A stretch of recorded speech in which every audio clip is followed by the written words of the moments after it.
Hey guys, I'm RNG Gamer. I play all my games randomly. Have you ever played a game that you were really excited about, and then when you sat down to play it, it did something that just like really infuriated you and drove you insane?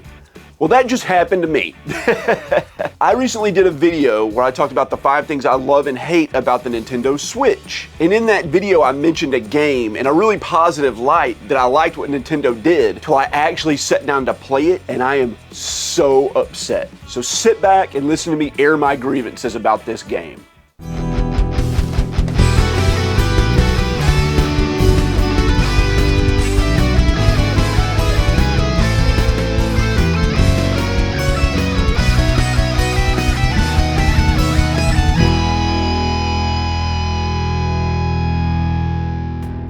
First up, let me just mention that I am sick as a dog. I have a terrible cold. My nose is running like crazy. I'm losing my voice. I have a fever. I feel terrible. Also, I'm in the middle of rearranging the game room, which is gonna come in a future video. It's really in depth and there's a lot going on, and I have like spent so much money trying to get this done. So I apologize for like the strange format of this video. I don't have any way to like capture gameplay footage. I barely have a way to edit a video. I don't feel great. So we're just doing the best we can. I wanted to get a video out to you guys. If you stuck around this far, I really appreciate it. Bear with me, please. So the game I mentioned in that video, and the game that I finally sat down to play because it got picked for me randomly to play, is the SNK 40th Anniversary Collection. Now, I mentioned this in the video because it was an example of Nintendo not censoring something. Athena is in a bikini on the front of the Switch version, but PlayStation decided to censor it, and they have her in full armor. Okay, that's why I made that video. So what is the SNK 40th Anniversary Collection? Well, it's a compilation of 25 games ported by Digital Eclipse and put in a package celebrating the first 40 years of SNK and their early arcade games. I'm a big fan of SNK. I love the Neo Geo, so I was happy to grab this on the Switch. This collection is advertised as having 25 classic games on it. All 25 of those games are in my backlog separately, and one got chosen. It's called Paddle Mania, and it's an early arcade game, kind of a tennis game. Anyway, I was excited to play it because I don't get a chance to play just like simple, mindless sports arcade games very often, so I thought it would be like a breath of fresh air. I pop in the Switch cartridge. It's not there. It's not there. I'm like, what the crap is going on? Where is Paddle Mania? I scroll around. I start Googling if like it's an unlockable. Do I need to like finish another game to unlock it? Like, where is it? There were only 14 games on the list of games. I was very confused.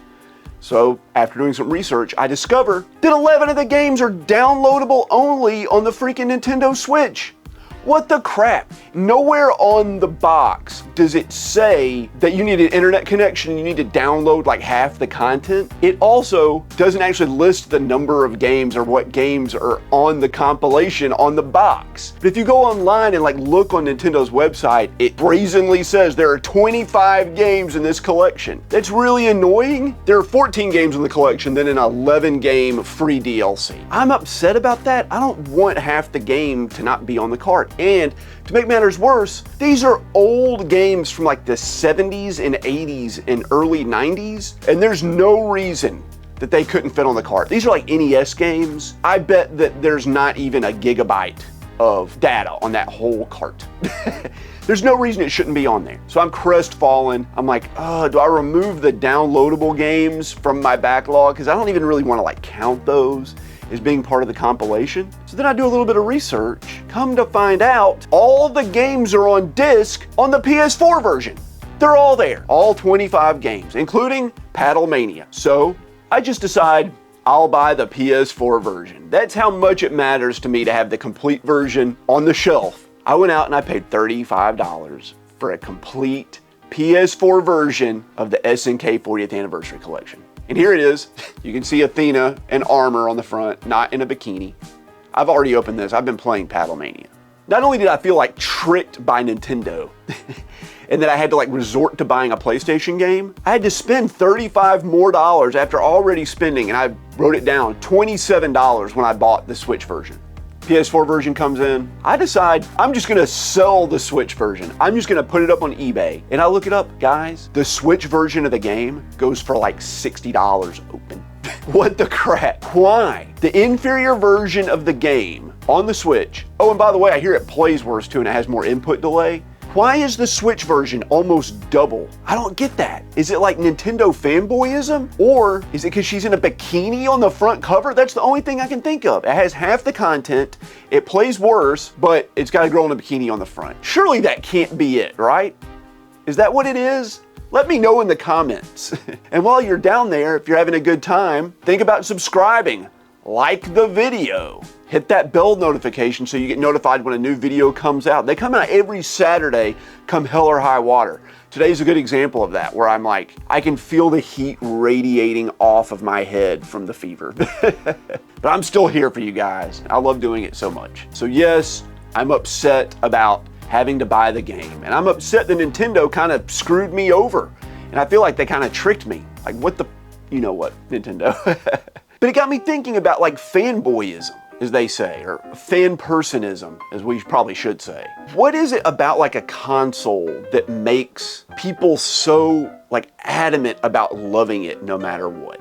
Like, you hear it all the time. People like, they talk about how much they love the Xbox and they hate the PS5, or they love the PS5 but they hate Nintendo. I never like have felt that way. Even when I was young, I was just like, I just love the games. Even to this day, I mean, I guess I have preferences for consoles. Like, I like the PS4 and the PS5 because the games often play a little bit better than they do on the Switch. They're often like really cheaper.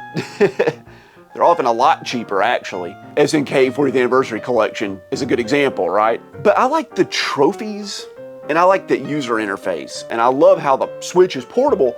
But like, honestly, my daughter and her friends like hog the Switch all the time. So I just kind of like stick to the PlayStation consoles more often.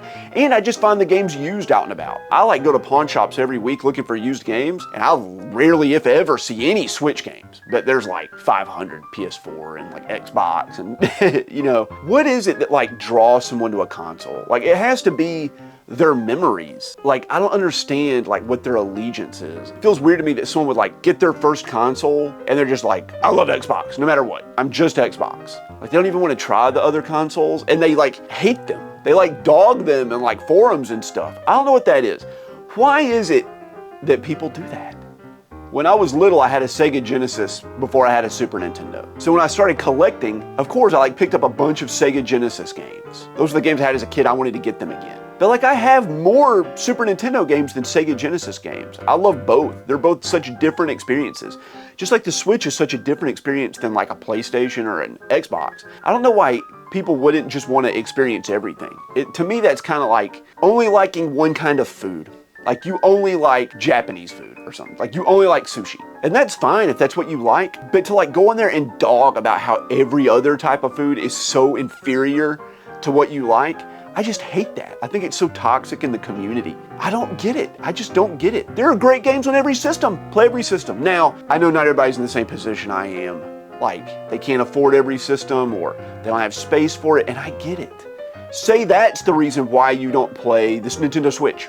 I don't have room. I don't have money to buy one. Not that like Nintendo sucks and it's made for kids and all I want to do is, you know, play what's something people play on the PS4. God of War. There we go. All I want to do is play God of War. I don't know. I just don't get it. I'm waning philosophical here. I'm not waning. I'm waxing philosophical here. This is weird when you get into this. I think about these sort of things a lot. There was a TV show. It might have been online only. I can't remember. It was called like The Ultimate Gamer or something. And it was a reality show. And they took all these gamers and they put them in a house together. And then they would have them compete against each other on like a daily basis, not only in like physical challenges, which were really dumb, but also playing games against each other. I thought it was a pretty good series. There was this guy on there. He touted how he was like the greatest gamer ever and like how no one was ever gonna beat him at anything. And he's like, every game I play, I just absolutely dominate at.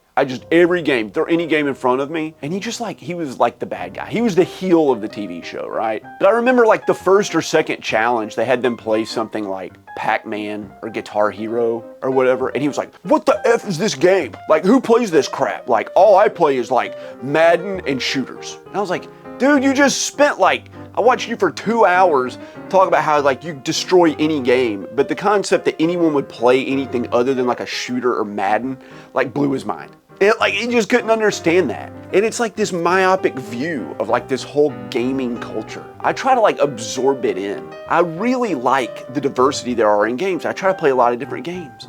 I play first-person shooters. I play RPGs. I love shoot-em-ups. I like import indie Japanese games called doujin games. I love those. I love I wouldn't say I love visual novels, but I play visual novels here and there are some that I've really loved and enjoyed. I just like that broad spectrum of gaming culture. It weirds me out that people would intentionally separate themselves from something that could give them joy out of a sense of tribalism. I just don't get it, man. This is now I'm well, this could come into social aspects of things outside of gaming. I guess it is. I guess people just have a sense of being tribal. They just want to be part of their little group and stick with that. I am Nintendo or I am Sony, you know. I just don't feel that way. I don't feel that way. Do you guys feel that way? Let me know. Post it down in the comments. Anyway, that's enough ranting and rambling, guys. Sorry for the short video today. I didn't really have another option. There are a lot of other videos I wanted to do today, but I also wanted to get this off my chest. I want to take this moment to thank you for watching, and I want to thank the channel members. Every dollar goes to help support this channel. If you're interested in becoming a channel member, click join down below or find me on Patreon. You get early access to all the videos. You get access to member exclusive videos. You can even get your name at the end of a video like you see right over here.